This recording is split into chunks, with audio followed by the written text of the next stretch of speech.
Have you ever lived with people who you think they are friends to you, yet they are not?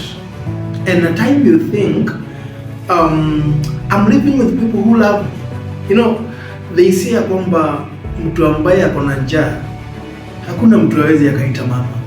And I realized this, and the reason I'm speaking about this is because through my eyes, I lived more than 18 years with people I thought they were my friends, but they were not. I don't know if you know how to differentiate genuine friendship from the counterfeit one. I don't know if you know how to differentiate that, because those people who you live with and they are not genuine friends, they are wasting your life. And they will continue to waste your life until you will wake up to a point of thinking, okay, I think these people are not who I thought they were, but I have to move on with my life. Welcome to our third episode of Through My Eyes, a life story. And this story, I like you to learn, to learn some of the things on how to make decisions and how to move on when you think the people you are living with, they are wasting your life. Now, I know I have shared with you people how I moved out from home and how I decided now to move in Nairobi. And this way now, I used the bus, as I told you in the last episode. I used the Nyayo bus and I came up to Nairobi, and look, here I am. I landed in Nairobi, my friend. Nairobi. I know you heard me very well. I landed in Nairobi at a place called Ngara. And in this place, understand this, I knew no one. I knew nothing about Nairobi. I've never in Nairobi as I knew, because the time I had visited Nairobi, I was too young. Actually, I didn't know myself very well. I think I came with my aunt in Nairobi far before, when I was too young. I was a baby actually. And now here I am. I'm in Ngara, Park Road. And this where I landed. And when I landed from the bus, now I activated the formulation of the story I told you before in the last episode, that I had formed a story about Molo and burnt forest. You remember I told you during those times in 1992, in the beginning of 1992, there were some crashes in Molo, I think either Molo or burnt forest.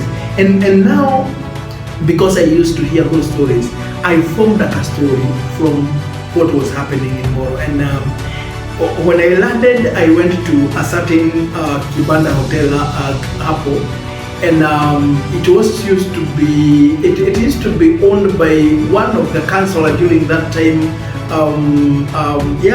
That guy used to call Meano. He was a councillor actually of Ngara Ward. And so I entered into that hotel, and the people, because they saw a cowboy who have come alone. Actually, I was not that dirty because I was wearing a tracksuit. I remember very well. I see that picture to date. I was wearing a tracksuit, a blue tracksuit, and I entered into that hotel and I went to the counter direct. And I told the guy, who was a lady, yes, he was a lady. I told her that I've just landed in Nairobi from Molo, where we separated with my parent, and I don't know where they went. And this lady shared the story with some other people, with the guys who were in the kitchen, and all of a sudden, people surrounded me. They wanted to hear more about that story. But now the problem, I had the story, but I didn't have the context, I didn't have the background, I don't know Molo, I don't know burnt forest. So I was picking the story from all over, from what I was hearing people talking about. And I told them, I am from Molo, we separated from my parent, and now here I am. I have found myself here, and I don't know anyone, I don't know where to go, and I don't know what to do. And actually, someone there bought me food. I was given a tea. I ate, I drank the tea, and I was full. Then now my plan was, now from here, what? Remember, as I told you before earlier, I knew no one. I knew nothing about Nairobi, and even the environment I am in at that point, I didn't know anything. So I went outside the hotel, and I began now to, kuzurura hapo, and I could not go far because I wanted that place where I landed to be my marketplace, so that I don't go further and niweze kupotea. But actually, hata nikipotea, do I know where I am? So I flare hapo like sometimes, and then evening comes. Then where do I have to go? No. So I went to the watchmen there, and I shared my story with them. Luckily, no one asked me where I have come from, the exact place, so I could say Molo and Molo and Molo and Molo. I knew nothing else about the context, the background. I knew nothing. So I was speaking story from all over. And so I stayed like that, like I think 2 or 3 days. Then that's where I saw some boys carrying some sacks. And I thought, these are people who I will follow. And so I followed them. Remember, this is after 3 days. I followed them. I've been living with lies. I followed them to a place where it was an alley in between Aka Street, in between 2 buildings, and it's like Aka Street, but it's like a neglected street. Is an alley where people used to come and dump the garbages. And so I followed them, and I saw where they have entered. I followed them behind them, and I saw many street boys. It was a base actually, and I went there. I followed without fear or what, because I think I was courageous, because I didn't know what to do. So I followed them to that place, and the guy who was leading that base used to call the base commander. And the base commander is the guy who is the leader of that base, or maybe that group. I went there, and he called me. He asked me some questions. For them, remember, I didn't lie to them. I told them the truth, that I am from Nyeri, and I've come because one, 2, 3 are the things that I have gone through back home, and they accepted me. Actually, they accepted me, and they told me about Nairobi, how people live in Nairobi, how the lifestyle they live, the hardship that they go through, and they shared with me all those things. And I said, I think I am ready to accept to live with you guys, because I don't have any other option. And they said it's okay. And I thought I have found a family. But this family, as I've begun by telling you, it is difficult for you to live with people who you think are friends, and they are true friends and family, yet they are not, because the love they are showing you, it is not an original love. It is a counterfeit love. It is not a true love, I mean. And so I began to live with them, and the thing they did to me is to train me on how to steal. So we could go to some garage and maybe some areas, and like 2 guys would stand outside, and they would send me in to go and maybe pick some spare parts, some of the things that we used to steal. So that's how they trained me. And so what I didn't know, these guys were using me, because when time came and I was arrested, no one came to visit me. When I was in police station, no one came to visit me. And so these people were not friends, but they were people who maybe liked me because of what I was doing for them, what maybe they used to do, or maybe to use me to do for them. That's what I mean. Now, I think it was a very hard thing and maybe a difficult thing to understand, because I was in a situation where I am frustrated with life, I am desperate with life, I am looking for anything I can do for me to continue living. And now I have found people who I think they are my friends, they are my family, but they are using me. And you see, that's how I started life in Nairobi. And I wanted to share with you this story, because sometimes when you are stranded, or maybe you are frustrated with life, in any hands that you fall on, that's where maybe you find hope. And those people at times, they begin to use you, they begin to misuse you, let me use that word, because they think you have nothing else to do, or maybe you have no other option. That's what happened to me.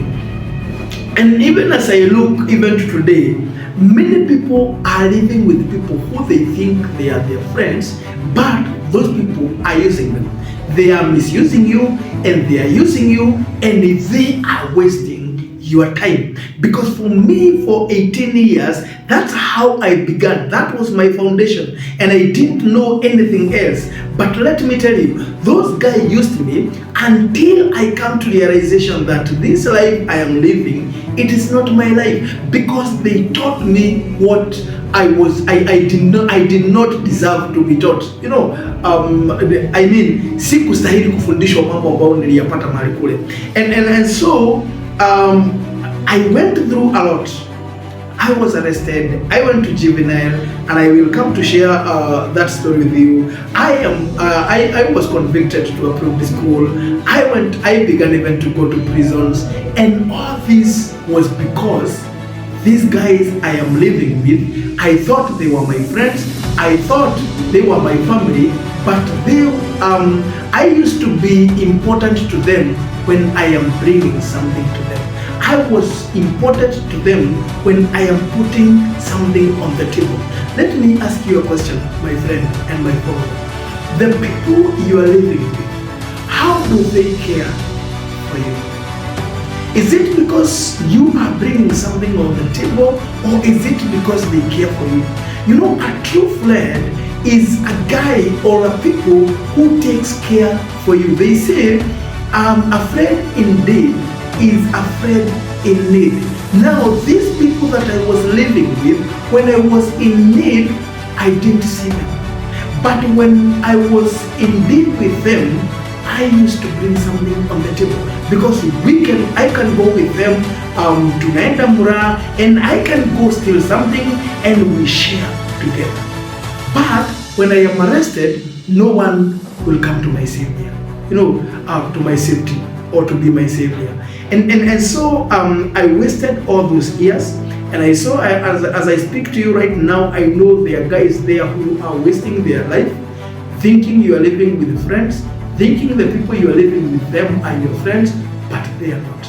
If you are not careful, they will waste your time completely, and they will misuse you until you come to wake up to realize that these people I am living with are not friends, because they are wasting your life. You know, they say kwamba they are friends and they are countenance. Countenance are the people you are living with, but they don't care about your closest life.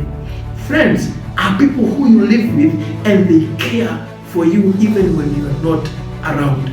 They care for you. And so, this is my lesson to you, that be careful the people you are living with, because some people can misuse you.